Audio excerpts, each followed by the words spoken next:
Hello, everyone, and welcome to this edition of PeaceLines, the podcast for London Campaign for Nuclear Disarmament. You can find this episode on Spotify and YouTube. We also have a presence on Instagram, Blue Sky, and of course, our website. At CND, we say no to nuclear weapons, no to war, and yes to a peaceful, secure, and nuclear-free future. Each episode, we break down nuclear developments both in the UK and abroad with researchers, campaigners, and the odd politician.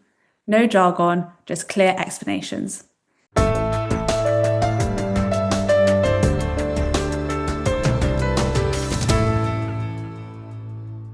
I'm Jessica Freeman, your host for this episode. I'm a committee member at London CND and also the editor of our newsletter, which you can sign up for via our website. Today, I'm delighted to be joined by Dave Webb, former chair of CND and now a member of the CND Council. He was also a vice president of the International Peace Bureau and is currently chair of Yorkshire Region CND, as well as convener of the board of directors at the Global Network Against Weapons and Nuclear Power in Space. Before we dive into the main topic of today's podcast, which is Trump's Golden Dome, I wanted to start with a bit of background. You originally trained and worked in engineering, but over the years you've moved more into the peace and disarmament field. Could you tell us a little bit more about what inspired this shift? Yeah, actually, I originally trained as a physicist, but I did. I spent so I did some research into space physics actually for my PhD, and after that, I did get a job for a short time at the Ministry of Defence in London, but I didn't think that was for me. I didn't actually like it. So I got a job then. After that, I left and went to Leeds Polytechnic. This was back in the sort of 80s, early 80s, before most people were born, I guess. No. Anyway, then I've been in the peace movement ever since I left the Ministry of Defence. So I joined CND in the late 70s. And when I got to Leeds Polytechnic, I was first of all involved in computing and then went into engineering because of my physics background made it fairly easy, although nothing's in that kind of area is that easy. So anyway, a few of us got together at the Polytechnic and worked on things to do with human rights, peace, and that kind of thing. Got together and formed a kind of a research group called it was called, gosh, what was it called? Anyway, we got together in that way. And then later on, a new sort of director of the Polytechnic was very keen on African studies and on peace. And so we were able to develop peace studies. So I switched then to peace studies. I thought that was more likely to save the planet than engineering. Were there any particular moments when you're working at the MOD which really opened your eyes to a career in disarmament and peace? I wasn't thinking of a career in disarmament and peace at the time. I was just thinking of, because at that sort of time, late 70s or mid 70s, it was a huge time for nuclear weapons and for protest against nuclear weapons. And what I was doing mainly was building a case for defending against things. That sounds a bit vague, sorry, but I was trying to produce ways in which the government might argue that they need to develop weapons, I suppose. That's not what I wanted to do. I was more anti-weapons, really. So why I took the job in the first place? Well, it's quite difficult at that time to get jobs in space physics, and I was offered this opportunity to look at what's going on in space, which was not a huge amount at that time, but it was building. And so we were developing worst possible scenarios, what could possibly be going on in space that might be dangerous and what we should react to. And I thought if everybody is doing that, then we're actually moving along a path of a worst possible case. So it seemed much more beneficial to protest against it rather than kind of build arguments why it should continue. Absolutely. And that brings us nicely on to today's topic for the podcast, which is Trump's Golden Dome. So, for our listeners who haven't quite heard about it yet, could you explain what the Golden Dome is in its simplest terms? Yeah, the idea, I think, is still, as Donald Trump has stated, is to protect the continental United States against all forms of missile attack. And that includes drones, ICBMs, that is intercontinental ballistic missiles, hypersonic weapons. Those are weapons that travel at many times the speed of sound, cruise missiles, and so on. And this would be completed by the end of his term, which is 2028. And he said it would cost $175 billion and would have a success rate close to 100%. I think all of those claims are really kind of, you could actually work up an argument why none of those are actually going to be achievable. This is the same kind of idea. Sorry, just to say that Ronald Reagan back in 1983 had this idea for Star Wars, this so-called Star Wars idea for a strategic defense initiative, or SDI as it's become known, which would claim the same thing. But at that time, gradually, the realization was that it wasn't going to be possible technically, and it was going to cost a huge amount of money. So it was downgraded to a system to protect against a limited attack from so-called rogue nations, North Korea and Iran in particular, and terrorists. And so it's a similar idea, but now some people are saying it's more technically possible to do it. And would you say it's the technical advances that we've seen in science recently which have pushed Trump to aspire to this Golden Dome, or would you say there are other explanations? I think there are probably other explanations. I'm not sure that technical achievement of this is still possible. I think it's more likely to be Trump. He makes all kinds of outrageous claims. He doesn't know an awful lot about the science himself. He'll be advised by others or persuaded by others to do certain things. And a huge lobby in the United States is the aerospace industry. So the people who'll gain out of this are, to the tune of billions, if not trillions of dollars, are the aerospace corporations. Absolutely. And so massive opponents of this kind of proposition are talking about the militarization of space, and it will be the first time that US weapons would be put in space. So can you talk more about what sensors and interceptors are going to be put into the atmosphere? Yes, there already are some interceptors based on the ground and missile defense systems that the US has.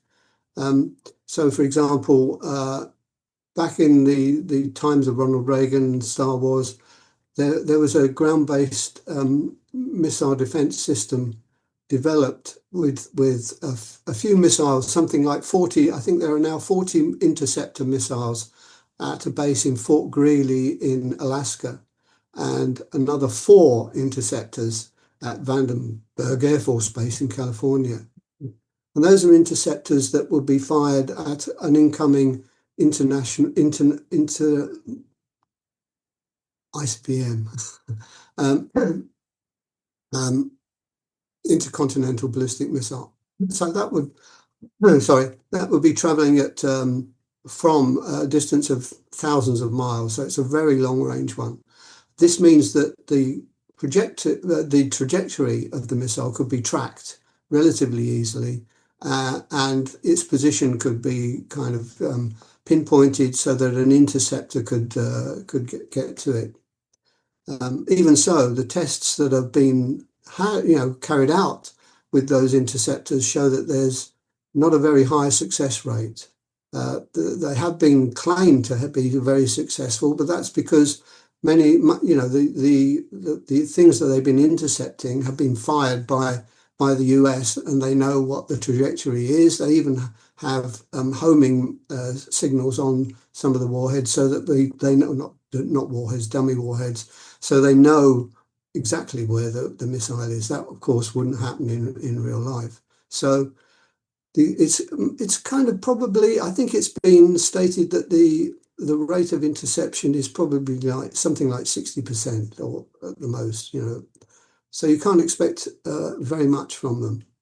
It seems like that's quite a low percentage when you're considering the costs of the project. Right, Um, absolutely. yeah, and like what other countermeasures might the Golden Dome be subjected to? Well, even back in this original Star Wars thing, there were suggestions that they could be overwhelmed by numbers. Of course, Russia, China have large numbers of missiles. There's only 50 missile interceptors that the US has. So it's not going to intercept very many. That's why it was downgraded to be something to operate against a rogue nation or a terrorist action. Just a few missiles. But there are other ways of doing this, and nowadays even more ways. So one way would be for the missile that's coming from wherever with dummy warheads on. So each missile would have a number of warheads like Trident does associated with the missile, and they would be deployed at the later stages of the trajectory of the missile. But also deployed could be a number of dummy warheads, in fact balloons, which could be inflated, and in space, which is where these are traveling at that time in their mid-course, you can't tell the difference between a balloon and a warhead. So you could deploy hundreds of balloons and you wouldn't be able to tell which was which. So that would confuse any kind of interceptor system. Also, the development of maneuverable rockets in the later stages of their trajectory is also a problem because, interceptors are blasted off heading for a particular point. And if the missile isn't there or the warhead isn't there, then it won't hit it. So there are those kind of things and other things too that submarine launched missiles could be launched very much closer to the United States than intercontinental ballistic missiles. So, they would have much less time to coordinate any kind of interception. Mm. It sounds like there are quite a lot of drawbacks to this project. So why are proponents so in favor of this development, and how would it kind of integrate into the existing networks to kind of boost them? Yeah, it's not clear how all of these things will come together. At the moment, there are a number of space-based systems that will detect and track and target missiles in their flight. But a number of other proposals, other developments are going ahead to make sure that the US military can not only track but also give information to ground-based systems rapidly and a global system. Because what Trump is saying is that he would be able to defend against missiles that are launched from anywhere in the world, and that's a huge task. You'd need a whole system of satellites around the world to give information about what's happening up in space and send it back to Earth for command and control purposes. So that's a huge amount of work. Deviated from what you were asking now. Sorry, what did you say? I was saying, so we've answered the question of how it kind of we're seeing that it might integrate with kind of existing defense systems that the US has. But what are the main arguments in favor from the US side, from Trump's camp? Why are they so in favor of such a massive project when they don't have the science, it appears, and then we'll be spending billions of US dollars? It's difficult to say. I mean, why they think it's possible now. I mean, some people, there's an awful lot of nonsense being talked about this amongst politicians who don't know what the science and the aerospace industry will be sending it to the politicians. But basically, the real problem with this is that it's a move away from the kind of deterrence idea, mutually assured destruction, where you wouldn't fire your nuclear missiles at somebody else because they would be able to retaliate, fire them back. And in fact, that was the point of the anti-ballistic missile treaty, which was signed back in the early 70s between Russia and the Soviet Union at the time and the United States to prevent them developing anti-ballistic missile systems so that neither side would think it would have an advantage over the other. the US unilaterally withdrew from that treaty in 2002, just before it developed or put into operation its missile defense system. And at that time, Russia was very concerned that it was upsetting the balance, this nuclear balance. And now maybe, with all these threats and the threats of war, the wars that are being carried out now, uh, they're thinking in terms of how the United States might be able to obtain an advantage over China, over Russia, anyone else that has nuclear weapons. Absolutely. So I think this kind of ties into the idea of kind of, are we going to be seeing a new arms race in space? And kind of what could we be seeing? Because we're looking, Canada, Trump has said, is very interested in joining in the program. So what would this kind of mean for international collaboration or perhaps an arms control race? I think it's on two sides. Yeah, that's right. Well, one of the things is, as you mentioned earlier, the idea is to put space-based interceptors into space. And this was an idea also with SDI, with Ronald Reagan's idea, but they couldn't do it at that time. And I guess they ran out of money and they ran out of ideas. But they're saying now that this will be possible. The idea of having space-based interceptors is because you could then sort of attack the missiles just as they were being launched, rather than in their final stages of trajectory, which is, if you wait till the end, then you've only got one kind of chance of doing it. Whereas if you can get it at the beginning, you can get a few more chances, and also all the debris and all the rubbish falls on the person who's launching the interceptor rather than on the people trying to defend against it. So, but in order to do that, and in order to say that you would be able to deter or destroy a launch anywhere in the world, you'd need tens of thousands of missiles, interceptor missiles, to be stationed in low Earth orbit around the world. Because in low Earth orbit, it's not a geostationary orbit. The Earth moves underneath the orbits of these things. So if you want to cover the whole globe, you've got to have thousands of these things. And it's been estimated you'd need something like 30,000 interceptors to do what Trump claims. And at the moment, there's only something like 12,000 working satellites up there, and already space is overcrowded in that particular region. So it would be, I don't know, it'd be terribly difficult, if not impossible, to do that. So this means that, as you say, also that this would be the first time, if they did put any interceptors at all in space, it would be the first time that a weapon as such would be put into space, positioned into space. At the moment, there are kind of what you might call components of weapons, that is, things that help you target, photo reconnaissance satellites, those kind of things, which will help you, pinpoint targets and aim things at them. But there's no weapon as such in space. And the Outer Space Treaty does ban weapons of mass destruction in space, but it doesn't ban weapons in space. And it doesn't ban weapons of mass destruction traveling through space, which is what intercontinental ballistic missiles would do. They come out of the Earth's atmosphere in their mid-phase of their trajectory into outer space. So there's a lot of work that needs to be done to try to protect these kind of weapons being stationed in space.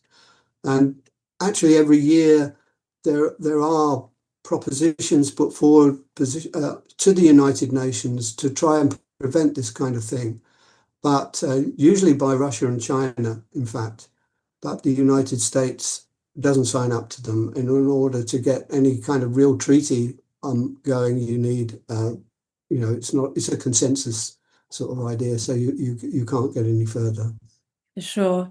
And you mentioned that weapons have never been put in space before, and it seems that Trump is the first one to say out loud that this is something that could be happening in the foreseeable. But are there other countries who are also kind of developing a similar sort of program that we know There of? are other countries that develop similar kinds of things. So I think certainly, well, the other thing about some of these missile defense systems is that they can be used as anti-satellite weapons as well. So if you have a missile that can travel into outer space to intercept another missile, then you can also intercept or break up satellite systems. And there are a number of countries that have done that now. United States, Russia, China, and India have all demonstrated that they can destroy satellites in space. America actually used its anti-ballistic missile systems, Aegis system, which is ship-based, to destroy one of their satellites. And I think Russia and China have developed, they use ground-based, and India, ground-based systems. So they're all, these kind of few countries are all capable of doing these kind of things.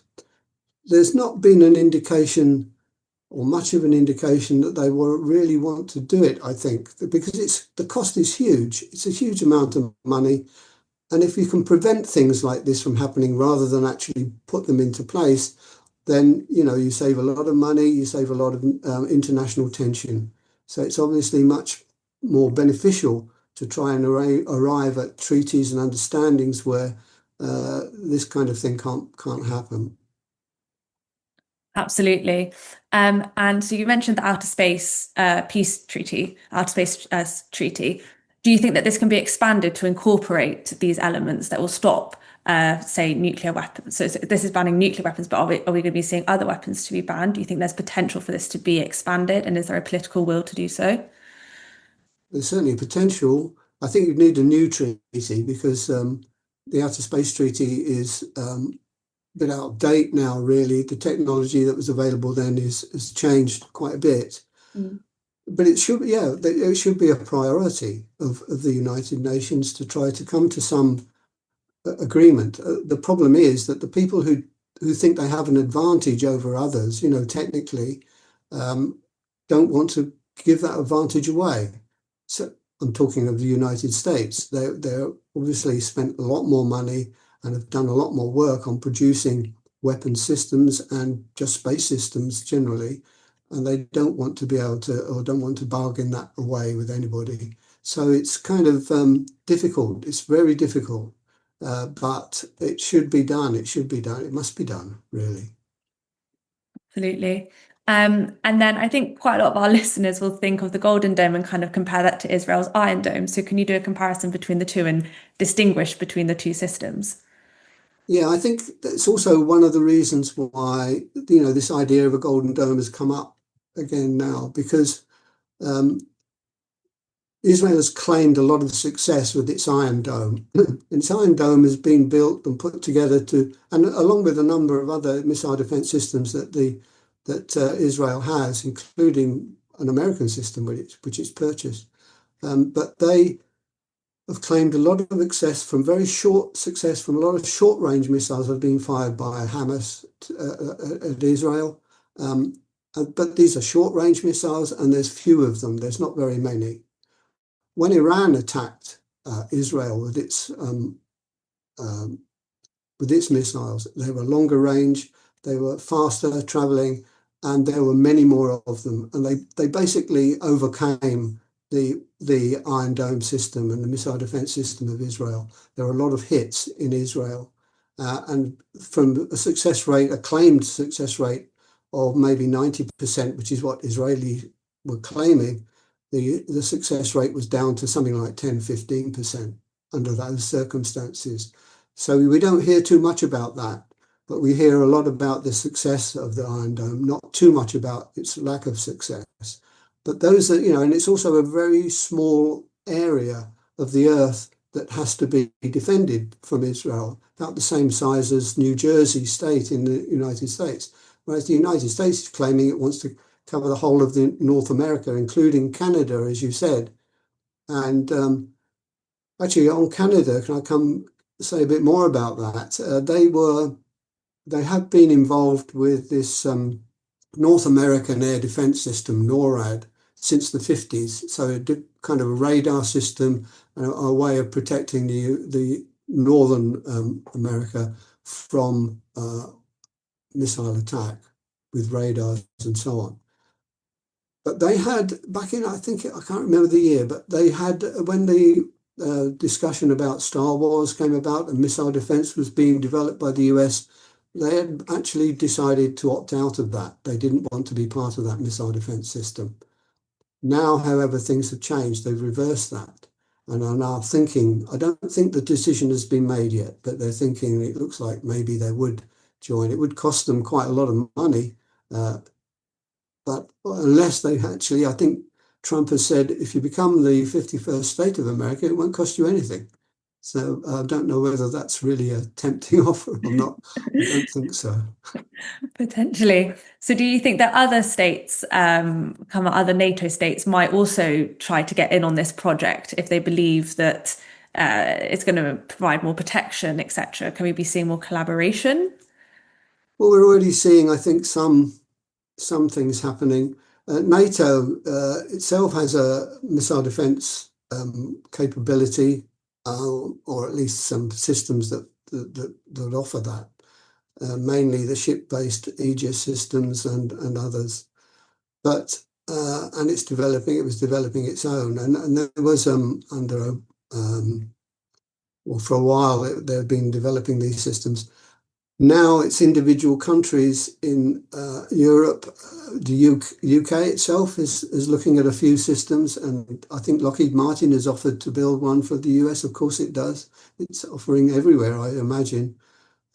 So I don't know. I'm not sure that basically Europe wants to spend a huge amount of money. It hasn't got the money, maybe that America has. Not that I don't think America's got the money, actually. It's just spends it anyway. So it's going to be a difficult proposition. I mean, I think mainly the thing that's come from the war in Ukraine, which has been used as a testing ground for all kinds of weapon systems, and from Gaza is the use of drones.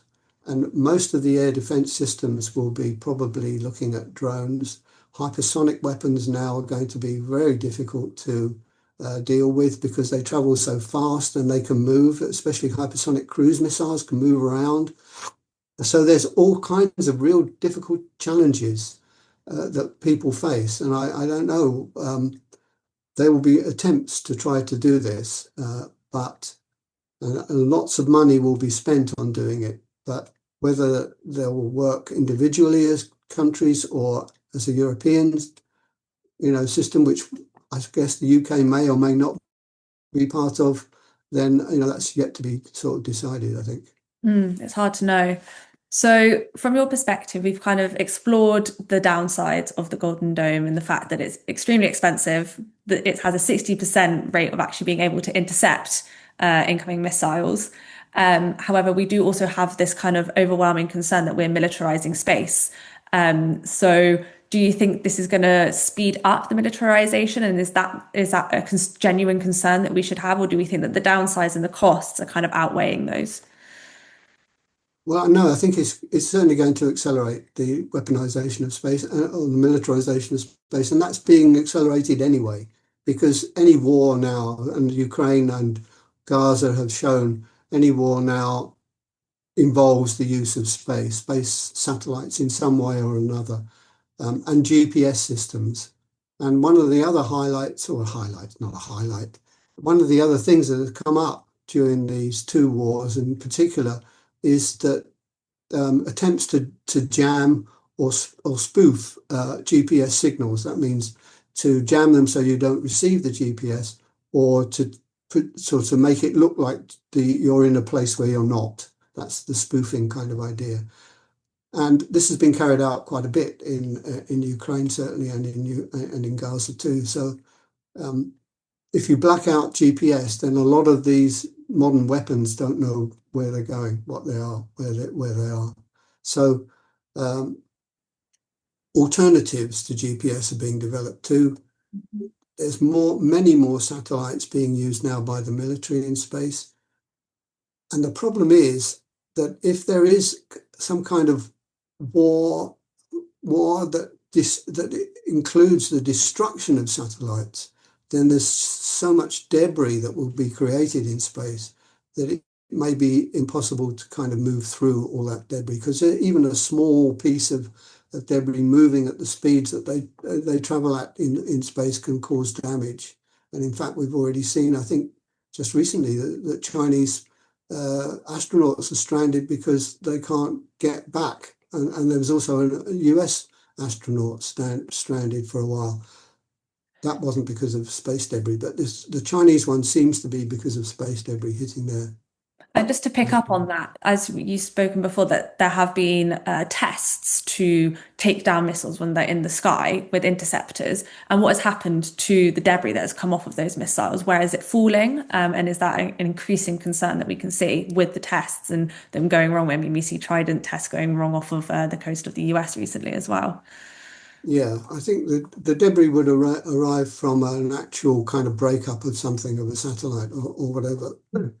And that is a huge problem. And in the tests, as I say, there's been a test by the United States, by China, by Russia and India on knocking out satellites. All of those produced huge amounts of debris, which will travel around the Earth and keep in position until some of it will fall back to Earth and be burnt up in the atmosphere, which also has atmospheric effects too, which we don't really understand much about. And eventually, if there is, as I say, there's too many of these things, then we'll produce so much debris that we won't be able to travel through. There'll be a sort of like a cascade. It's called the Kessler syndrome, where one piece of debris hits another piece of debris that breaks up into two more. So it causes a cascade of debris being developed in outer space and causing a kind of a shield around the Earth, which we won't be able to penetrate. So, it's I think even the military understand this is a problem. So they're not too keen on breaking up satellites. They're finding other ways of blinding them or getting, disabling them rather than breaking them up. Mm. That sounds quite a down note to end this Yeah. podcast on. There's not many up notes, I'm afraid. Sadly not. But No. thank you so much for your time, Dave, and for breaking all of that down for us. It's been incredibly informative. Okay. Well, And let's work together to stop all this. That's the main thing. absolutely. And I think you've definitely pinpointed some areas where we can work together and we can look to the UN and, we've already got the Outer Space Treaty. So hopefully we can kind of replicate that in another way to prevent something similar like the Golden Dome occurring. And so thank you so much for those listening. This has been Dave and Jessica Freeman. Thank you and goodbye.